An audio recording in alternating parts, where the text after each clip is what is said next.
Is it possible to have normal thyroid labs and still feel terrible?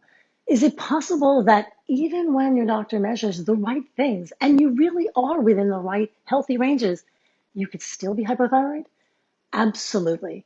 And there's a couple of reasons why. Thyroid hormone is what we call an intracellular hormone. Some hormones work by attaching to the outside of the cell and then causing the cell to do something. Thyroid hormone actually has to get inside the cell so that it can attach to the DNA and actually make things happen. And the most important thing it does is it makes that cell make energy.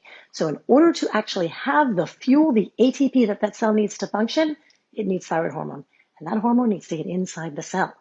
So you can imagine anything that could reduce the ability of the cell to take up thyroid hormone is going to make it harder for you to make energy. And there's a couple of things that can do that. One, insulin resistance. Insulin resistance can reduce the ability of cells to take up thyroid hormone.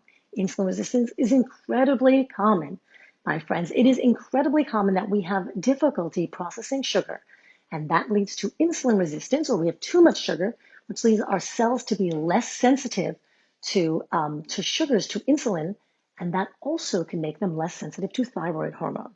So if you have insulin resistance, which is measured a number of different ways through fasting glucose, fasting insulin, HbA1c, and so on, it can make it harder for you to take up thyroid hormone and therefore make you hypothyroid.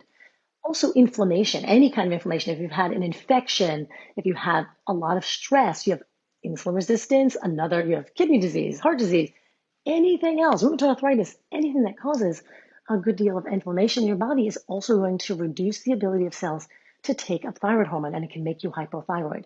So just to step back, what I'm saying is that your labs could look perfect, even from a functional medicine perspective. You can have the right amount of TSH, the right amount of free T4, the right amount of free T3, not have a lot of reverse T3, and still feel hypothyroid because that T3 can't get inside the cells where it needs to work.